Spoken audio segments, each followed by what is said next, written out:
नमस्कार दोस्तों, grid connect solar rooftop system में आपको ही मालूम होगा कि भाई दो चीज़ें इंपॉर्टेंट है। एक तो है भाई सोलर, जो कि अपने टाइम से आएगा, अपने टाइम से जाएगा, और वहीं इस सिस्टम को जितनी सोलर एनर्जी मिल रही होगी उस हिसाब से उसका आउटपुट भी होगा। और साथ ही में जैसा कि ये grid connect solar rooftop system है, तो यहाँ पे ग्रिड की अवेलेबिलिटी भी एक इम्पॉर्टेंट क्लॉज है। जब तक ग्रिड अवेलेबल है तब तक ये सिस्टम चलेगा, तभी इसे कहा जाता है grid connect solar rooftop system, या ऐसा बोल सकते हैं कि भाई grid synchronized solar rooftop system. इससे आप अपनी रिक्वायरमेंट को फुलफ़िल कर सकते हैं। फिलहाल यहाँ पे कोई कहना गलत नहीं होगा कि भाई इस grid connect solar rooftop system पे आप अपना TV, fridge, washing machine, AC, lathe machine या सीएनसी मशीन्स जो भी आप चलाना चाहें वो आप चला सकते हैं। But the main criteria is दो, एक तो सोलर होना चाहिए, दूसरा ग्रिड होना चाहिए। अब यहाँ पे जो सेकंड क्लॉज है दैट इज़ ग्रिड, यहाँ पे ग्रिड फेलियर के भी चांसेस होते हैं। आपको ही मालूम है कि कभी कभी बिजली चली जाती है, ग्रिड फेल हो जाता है, तो ऐसी सिचुएशन में ये जो grid connect solar rooftop system होते हैं वो काम करना बंद कर देते हैं। अब बंद कर देते हैं क्योंकि ये ग्रिड के साथ सिंक्रोनाइज होते हैं। जो भी आपकी रिक्वायरमेंट होती है वो उसके साथ सिंक्रोनाइज होके वो आपकी रिक्वायरमेंट को फुलफ़िल करते हैं। कम होता है तो उससे लेते हैं, ज़्यादा होता है तो उसको देते हैं। तो ये कम ज़्यादा करने का काम ये एक इन्वर्टर करता है।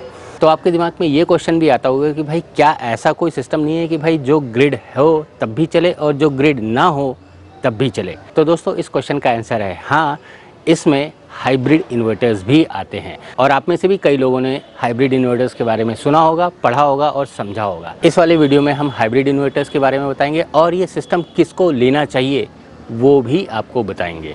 तो आपसे रिक्वेस्ट है कि आप ये वीडियो अंत तक देखें, समझें और अपने लिए एक सही डिसीजन लें। मैं अजीत बहादुर आप सबका सोलर में पैशन पे तहे दिल से स्वागत करता हूं और आशा करता हूं कि आप लोग स्वस्थ होंगे। दोस्तों आप लोगों की जानकारी के लिए बता दूं कि भाई इस चैनल के ऊपर हम सिर्फ और सिर्फ सोलर से ही रिलेटेड इन्फॉर्मेशन लाते हैं।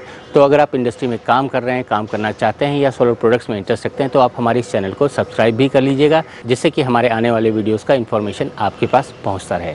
तो चलिए अपनी वीडियो के साथ आगे बढ़ते हैं और समझ लेते हैं ये हाइब्रिड इन्वर्टर्स क्या होते हैं।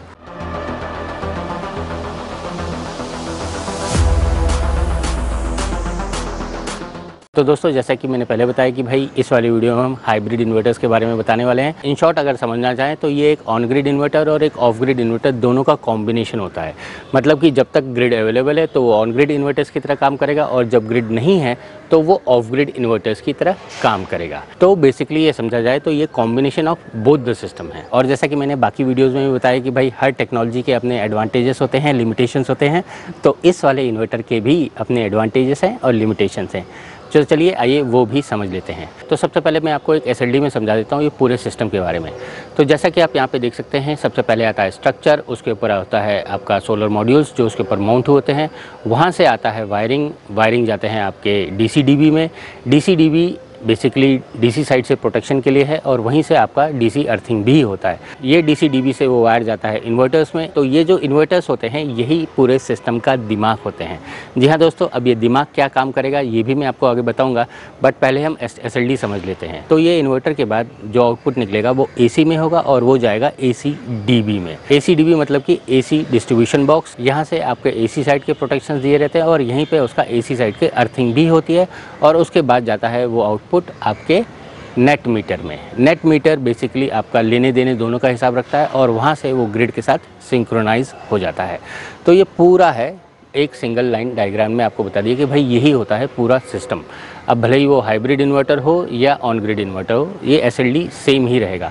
और हाँ, यहाँ पे एक एलए भी रहता है, यानी कि लाइटिंग अरेस्टर। तो ये भी एक इम्पॉर्टेंट कंपोनेंट है जो इस सिस्टम के सेफ्टी के लिए रहता है। तो यहाँ पे जितने भी कंपोनेंट्स मैंने आपको बताया इसमें भी अलग अलग वेरिएंट्स होते हैं, अलग अलग टेक्नोलॉजीज़ हैं, अलग अलग ब्रांड्स हैं। तो आप लोगों ने भी देखा होगा कि भाई, या आपके दिमाग में भी ये क्वेश्चन आता होगा कि भाई इन सिस्टम्स का कोई स्टैंडर्ड प्राइस क्यों नहीं है। क्या है कि भाई यहाँ पे आपको बता दूं कि भाई ये कोई टीवी, फ्रिज, वॉशिंग मशीन नहीं है कि भाई लाया और लगाया और वो चालू हो गया। आप भी देख सकते हैं कि भाई यहाँ पे मॉड्यूल भी है, मॉड्यूल में भी अलग अलग वेरिएंट्स हैं, अलग अलग टेक्नोलॉजीज़ हैं। स्ट्रक्चर है, स्ट्रक्चर में भी अलग अलग वेरिएंट्स हैं, अलग अलग टेक्नोलॉजीज़ हैं। फिर वायर्स भी अलग अलग टाइप की होती हैं, उसका डिस्टेंस के हिसाब से उसकी वायरिंग होती है। उसके बाद डीसी डीबी, उसके बाद इन्वर्टर्स में तो बहुत सारे वेरिएंट्स हैं, इसमें भी अलग अलग टेक्नोलॉजीज़ हैं, अलग अलग ब्रांड्स हैं।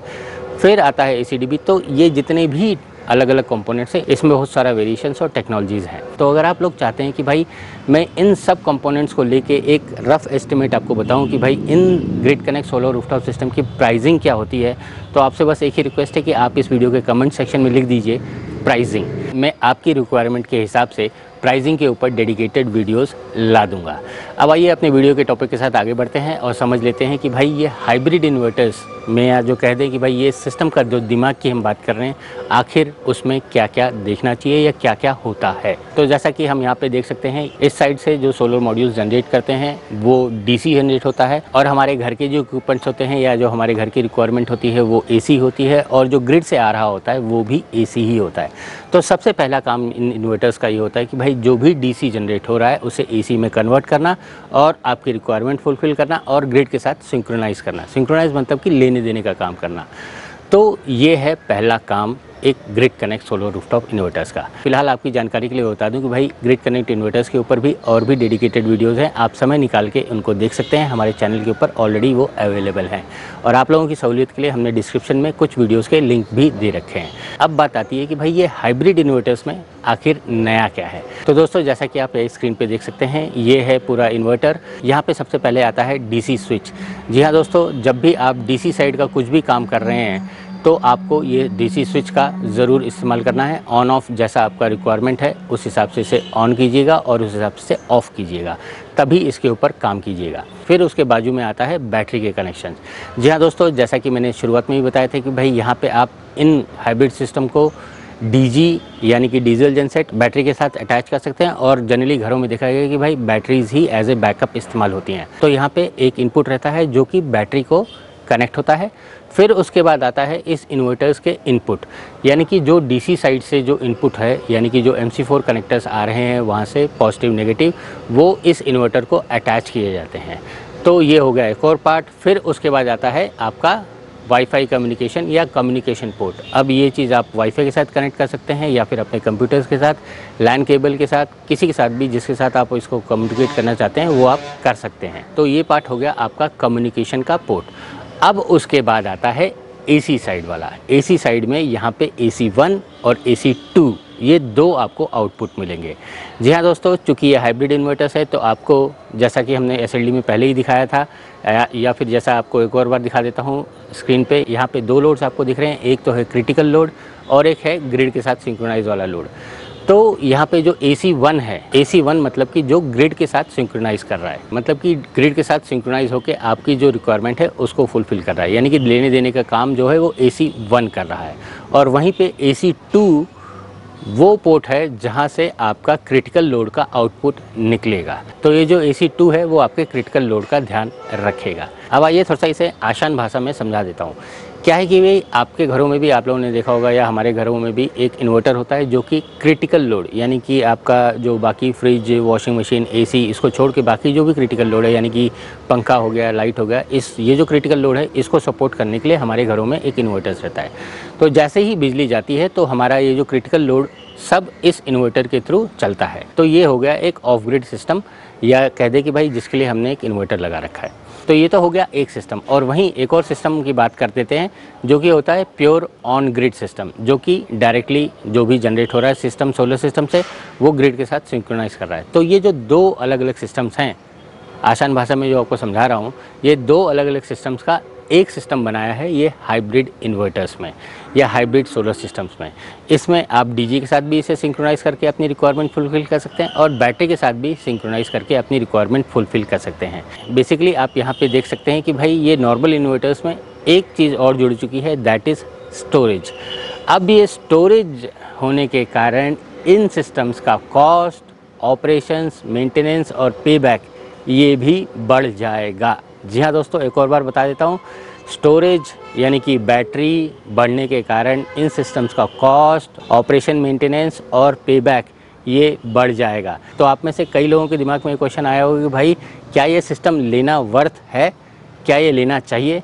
वो भी मैं आपको बताऊंगा, बस आप थोड़ा सा इंतज़ार कीजिए। तो जैसा कि मैंने अभी तक एक्सप्लेन किया है कि भाई ये डीसी स्विच होता है, उसके बाद बैटरी का इनपुट होता है, उसके बाद MC4 कनेक्टर्स इनपुट के लिए होते हैं, उसके बाद आपका कम्युनिकेशन पोर्ट होता है, उसके बाद AC1 आता है, AC2 आता है, और इसी तरह से पूरा सिस्टम होता है। और जैसा कि आप यहाँ पे देख सकते हैं ये ईवो के इन्वर्टर्स है। जी हाँ दोस्तों, आप लोगों की जानकारी के लिए बता दूँ कि भाई ईवो हाइब्रिड इन्वर्टर्स भी बनाते हैं, साथ में ऑन ग्रिड इन्वर्टर्स भी बताते हैं। आपकी जानकारी के लिए बता दूं कि भाई ऑन ग्रिड इन्वर्टर्स के लिए एक डेडिकेटेड वीडियो ऑलरेडी है हमारे चैनल के ऊपर, आप समय निकाल के ये वाला वीडियो देख सकते हैं।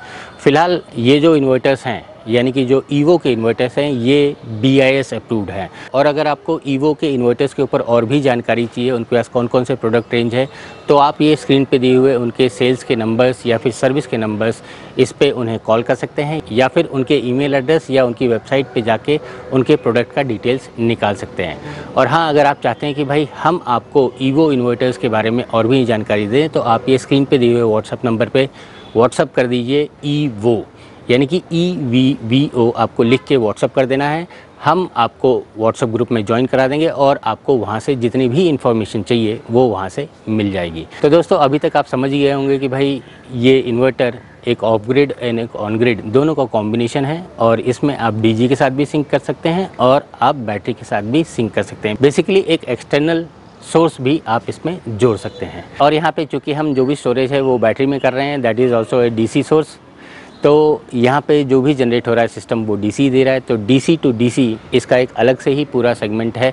तो यहाँ पे पूरे सिस्टम में इसका पूरा ध्यान रखा गया कि भाई कोई ज़्यादा लॉसेस ना हो और DC से DC डायरेक्ट चार्ज हो जाए। और वहीं आप इन ईवो के इन्वर्टर्स में प्रायोरिटी भी सेट कर सकते हैं।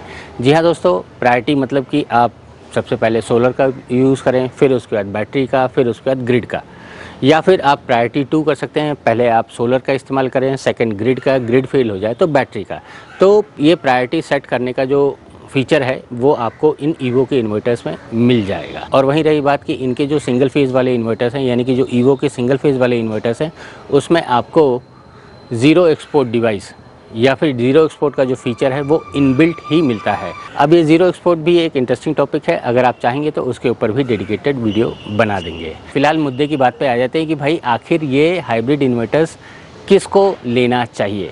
तो दोस्तों, यहाँ पे मैं अपने कुछ सुझाव देना चाहूँगा कि भाई अगर आपके पास ऑलरेडी इन्वर्टर्स हैं, मतलब कि एकदम क्लियर कर देता हूँ कि भाई अगर आपके पास ऑलरेडी इन्वर्टर्स हैं, वो अच्छे चल रहे हैं, तो आपको इन इन्वर्टर्स की कोई ज़रूरत नहीं है। क्या है कि भाई क्रिटिकल लोड ही चलाना है, तो आपके जो एग्जिस्टिंग इन्वर्टर्स हैं वो भी क्रिटिकल लोड ही चला रहे हैं, तो आप डायरेक्टली एक on grid solar rooftop system लें जो कि डायरेक्टली ग्रिड के साथ सिंक्रोनाइज हो, यानी कि सिंपल सादा एक ऑन ग्रिड सिस्टम लें जिससे कि आपकी रिक्वायरमेंट फुलफिल हो सके। और अगर आपके उधर इन्वर्टर नहीं है और आप किसी नए सेटअप में जा रहे हैं या नया घर ले रहे हैं, तो आप इस हाइब्रिड इन्वर्टर्स के बारे में ऑप्ट कर सकते हैं। बट यहाँ पे भी बता दूं कि भाई हर टेक्नोलॉजी के अपने अपने एडवांटेजेस होते हैं, लिमिटेशंस होते हैं, आप इसे ज़रूर देखिएगा, क्योंकि यहाँ पे जो हाइब्रिड इन्वर्टर्स हैं वो 3 किलोवाट से लेकर 6 किलोवाट तक सिंगल फेज़ में मिल रहे हैं, और 5 किलोवाट से लेकर 25 किलोवाट तक 3 फेज़ में मिल रहे हैं।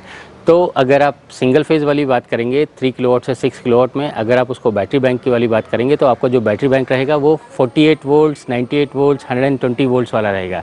तो मोटा मोटी आप समझ जाइए कि अगर मिनिमम 48 वोल्ट्स वाला भी सिस्टम लेंगे तो आपको 12 वोल्ट्स की 4 बैटरियाँ लगेंगी। तो इस बात का आप ध्यान रखिएगा। तो दोस्तों, ये थे कुछ खास पॉइंट्स जो आपको ध्यान रखनी चाहिए एक इन्वर्टर का सिलेक्शन करते वक्त। हाइब्रिड इन्वर्टर्स पे जाएं, नॉर्मल इन्वर्टर्स पे जाएं या ऑफ ग्रिड इन्वर्टर्स पे जाएं। फिलहाल हाइब्रिड इन्वर्टर्स के अपने खुद के एडवांटेज होते हैं, तो आप उसी हिसाब से डिसीजन लीजिएगा। और हाँ, यहाँ पे एक पॉइंट छूट गया है, that is DG PV sync. जी हाँ दोस्तों, इन हाइब्रिड इन्वर्टर्स को आप डीजल जनसेट के साथ भी सिंक्रोनाइज करके अपनी रिक्वायरमेंट फुलफिल कर सकते हैं। अब चूंकि ये DG PV sync all together एक बड़ा सब्जेक्ट है, और अगर आप DG PV सिंक के बारे में और भी इन्फॉर्मेशन चाहते हैं तो आपको बस एक ही काम करना है, डिमांड करनी है। जी हाँ दोस्तों, इस वीडियो के कमेंट सेक्शन में आप लिख सकते हैं DG PV सिंक। हम आपकी रिक्वायरमेंट के हिसाब से एक वीडियो या फिर एक सेमिनार ज़रूर कंडक्ट करवाएंगे।